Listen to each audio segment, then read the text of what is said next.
I want to thank you for coming on the platform. I appreciate you taking out the time to stop by. This is Sure. definitely an honor. For me too. Okay, okay. For the viewers who may not recognize you, could you let them know who you are and definitely what do you do? Yeah, my name is Brad J. Bushman. I'm a professor of communication at The Ohio State University in the USA. Wow, okay, that's really cool. I'm from America. I'm originally from Cleveland, Ohio, so I'm definitely a Okay, Buckeye fan. great. Now, yeah, yeah, definitely. Now I can ask you, when did you develop this passion for like psychology? Was this something you always were interested in as a child, or did you kind of get into it later in life? Yeah, I took an honors course in human aggression as an undergraduate student, and it literally changed my life. I was at the time studying to be an engineer, and I asked the professor, who does this research and how can I do it? And he told me mainly social psychologists do it. So I said, well, how do I become a social psychologist? And he said, well, most of them are professors, so you need to get a PhD, and you should also learn how to teach because professors teach. So I got a master's degree in education to help me be a better teacher. And he said, you also need to learn how to do research. So I got a master's degree in statistics to help me be a better researcher. And I got my PhD in social psychology. Wow, that's really awesome. Now, if you don't mind me asking, how long does it take to accomplish all of that? Yeah, too long. It's about, I have three master's degrees and a PhD, and it's usually about 2 years, 2 or 3 years per master's degree, and about 4 or 5 years for a PhD. Wow, wow. Okay, okay. Now I can ask you, what courses are you currently teaching? Yeah, at the undergraduate level, I teach an introduction to communication course called Communication in Society. And I teach um, violence in society and violence in the media course. And I also teach a social psychology course. And then at the graduate level, I teach a meta analysis statistics course.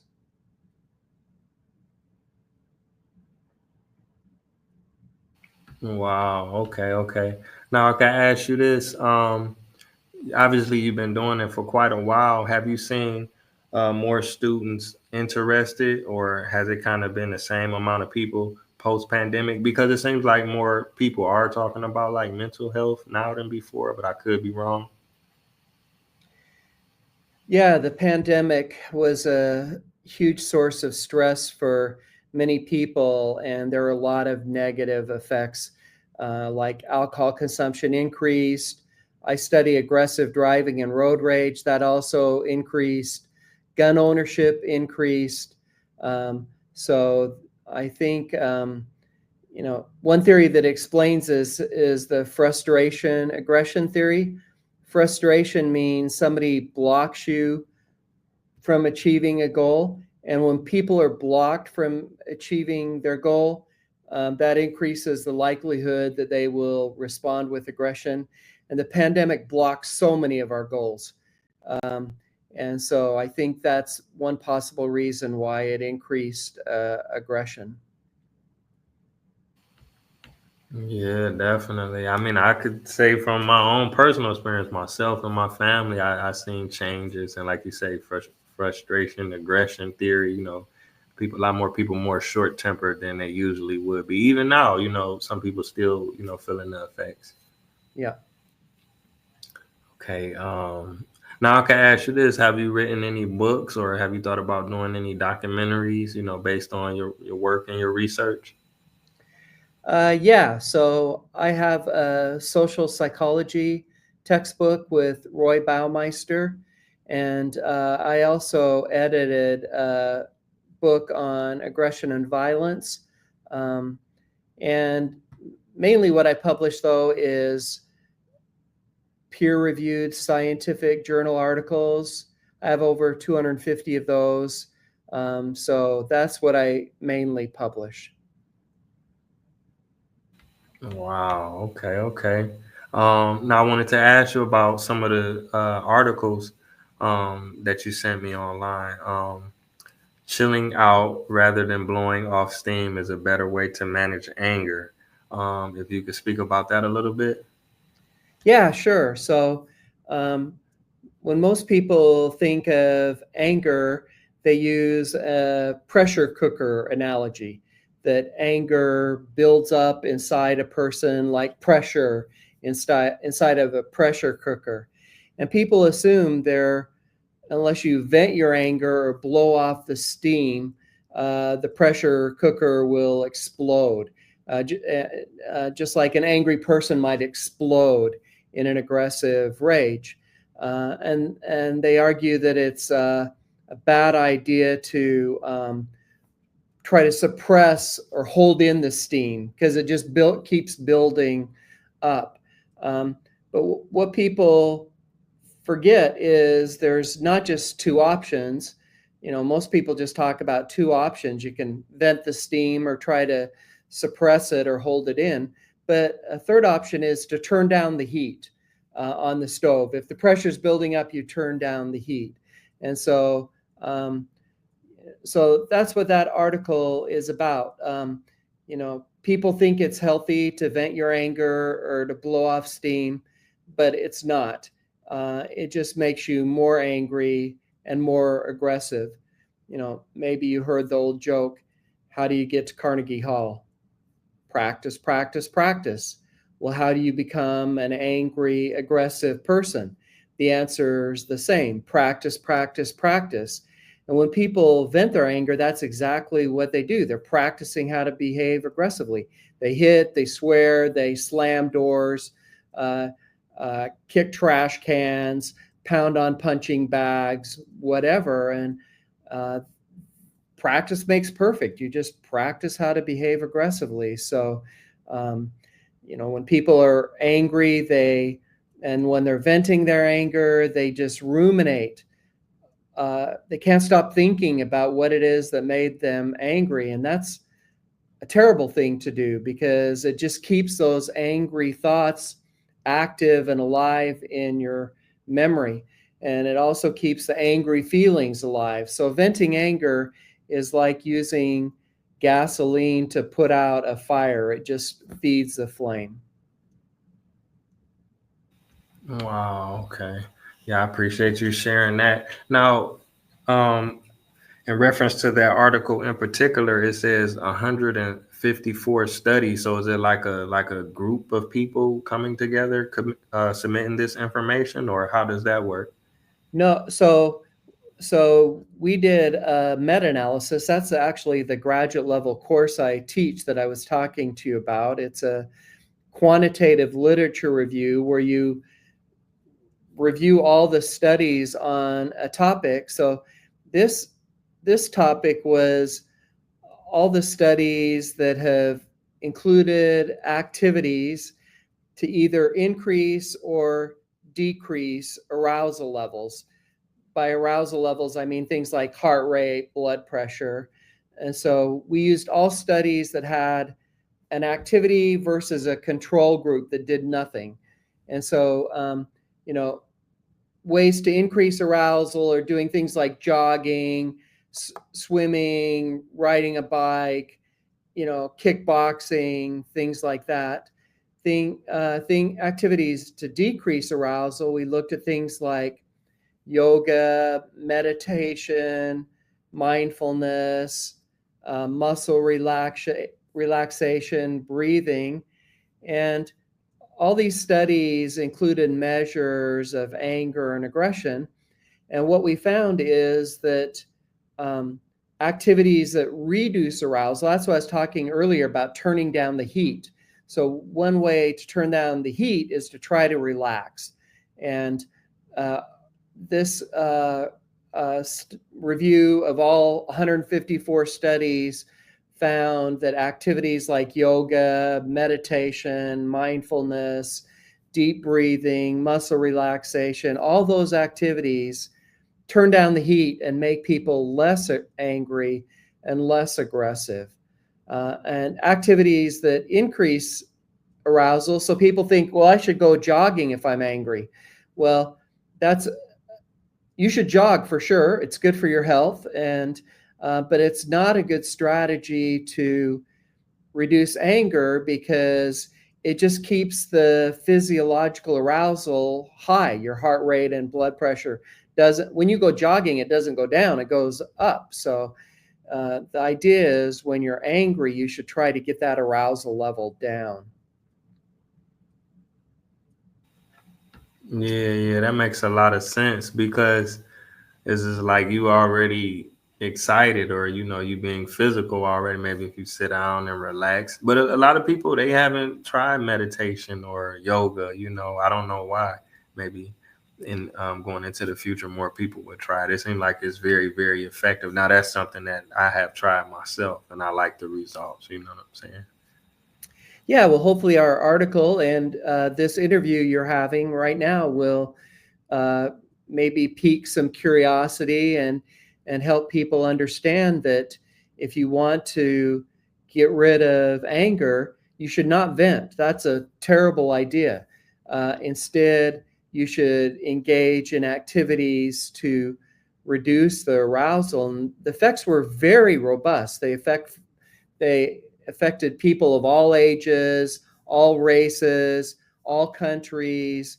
Didn't matter whether the activities were like a group session or individual sessions, online or offline, in person. Um, the engaging in those activities to reduce arousal was very effective across the board.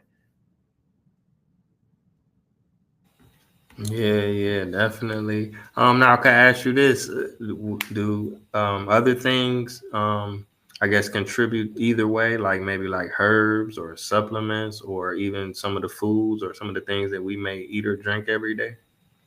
Yeah, so maybe you've heard the word hangry. It's hungry plus angry, hangry. Well, we didn't come up with that word, but our lab did the first research on that topic to show that it's real. Hangry's real. And also why it occurs. It occurs because um, your blood glucose levels are low. So, one thing, like things like food insecurity makes people more angry and more aggressive. So, one way to reduce anger is to eat healthy food, uh, especially things like vegetables and whole grains that keep your glucose level high and stable for a long period of time. So, like if you eat a candy bar or something, your glucose levels will rise, but then drop really quickly. You want them to stay stable and stay high. So yeah, don't be hangry. It's real. Yeah, yeah, definitely. Now can I ask you this: Are there any like long-term detrimental effects to having I guess anger management issues? Like say you might watch the news, you're looking at the TV and this person cut this person off in the car, and it could turn into something tragic, but obviously maybe something else was bothering, maybe their marriage, maybe their family, maybe their job. Do you see other instances like that that might lead to heart attack or stroke or? Yeah, venting anger is bad for your cardiovascular health, like heart disease. And also suppressing anger, trying to stuff it inside, that's bad for your heart. Um, so, things that are better for your heart are things to reduce the arousal that I talked about earlier, like mindfulness and meditation, yoga, breathing, um, relaxing your muscles. Those things are good for your heart. Um, and also are good ways to reduce anger and aggression.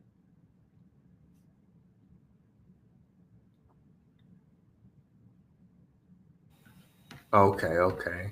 Yeah, I appreciate you sharing. Can you hear me? Yeah. Hold on, I'm having technical issue. One second. My screen was sharing.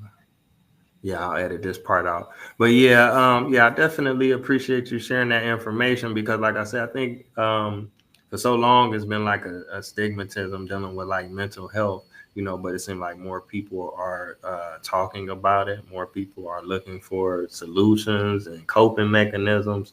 So, just one little piece of information could be vital to somebody or even a family, it could rub off on them, because I have nieces and nephews, they're children, but I could see sometimes they come in the house, they energetic, they ready to go, they jumping and bouncing off the walls.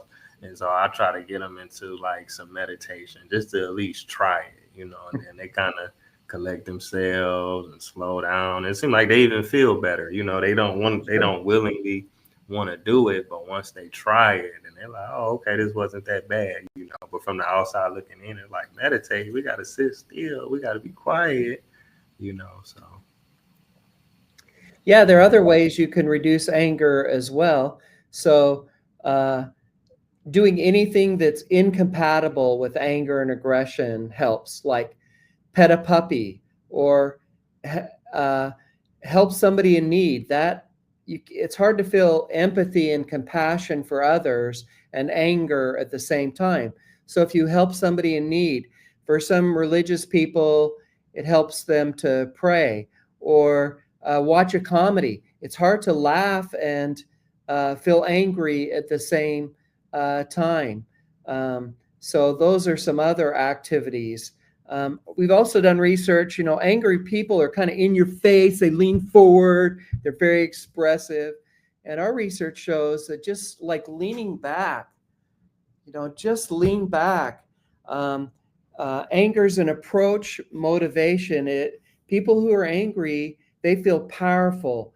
They want to solve problems. Anger is not necessarily a bad emotion. Almost every social movement has been fueled by anger. The Black Lives Matter movement, Me Too movement, women's right to vote, you name it. All these movements are fueled by anger, and so anger motivates people to do something and to solve problems. So it's better to channel that into healthy avenues. yeah, definitely. I could relate. I could give you another example because a lot of time people think anger like it may be confrontational, it might be a person or another person or something happened, but sometimes I guess maybe you could go to sleep, you might not sleep so well, and you wake up and you're in a bad mood. You don't really have a specific reason why, but you start off your day like that. And when you interact with other people, like I say, you can rub off on them. Yeah, But one of the things I've experienced, I started an urban garden in 2022. great. So I would wake up and some days you wake up, like I say, on a bad note. You hear the birds chirping. They look. I mean, the chickens. I had chickens, so I would have to get Great. up and feed them. They can't feed themselves. Right. By the time I feed the chickens, and like you say, touching animals, touching soil. They have Yes. special enzymes and they release hormones. And I water the garden. Trim a couple of leaves, but then I had a beehive as well, and then this changed my life. So I started beekeeping. So no That's matter great. what I was mad about, or even if I didn't know what I was mad about, once I put on my bee suit and I open up the hive, I got to be strictly focused on what I'm doing because it's 10,000 bees. And Yeah, my wife did they, that too. Yeah, yeah, so I'm sure she yeah, probably told you about it. It's amazing. Did you try it it? is. Did you try it? Well, I tried to support her in it, but it was kind of her project, and yeah, I did try it a few times, but she was the expert, really. Right, right. It's hard to get people into it, but I was scared and nervous at first. But like I say, the bees, the way they communicate, they Yep. have what they call it, is it pheromone or something? They have a signal, and if you move them too fast or you're not you too rough with them, they'll change Yeah. their sound. So instantly you have to be like, man, I got to pay attention. I got Yeah, to we go had slow. protective gear and we used like smoke things to help. So, Yeah, the smoker. yeah, smoker.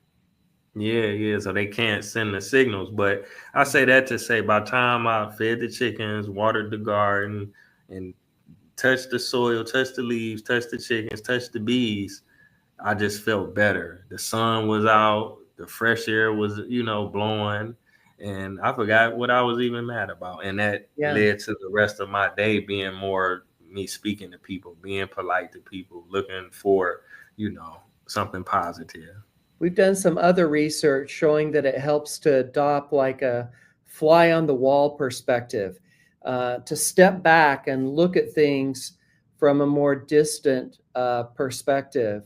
Um, people who are angry are really immersed in the situation, and it's good for them to step back um, and we find that that's an effective way to reduce anger and aggression. Also, cognitive behavior therapy is also very good, where you try to reframe things, um, and look at the big picture. You know, um, maybe you're stuck in traffic right now at this moment, but what difference is that going to make tomorrow, right? The fact that you're stuck in traffic right then, and are you going to do something foolish today that might affect your whole life for an event that is meaningless the next day? So,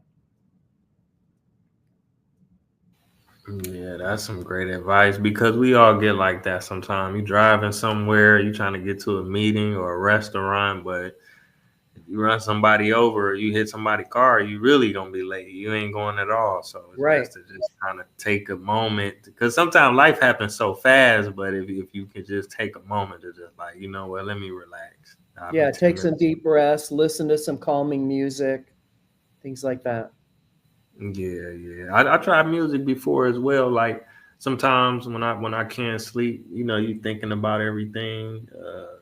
What happened to you 10 years ago? What family member made you mad, or you worried about what's gonna happen next week? I put on like some. I don't know if you're familiar with Gil Scott Heron or like Marvin Gaye, something that's kind of mellow, Yeah, not good. nothing that's upbeat. Have me dancing or something like that. Great So idea. yeah. So maybe the viewers, they might take some notes. They might could use it. Hopefully they can. Yeah. So yeah. So it's been a great conversation. I really Thank you. thank you for taking out the time to stop by. I really appreciate the work that you're doing, and I'm definitely looking forward to the work that you have coming in the future. Thank you. Have a good Yes, day. all right. Take care. Yeah. Bye bye.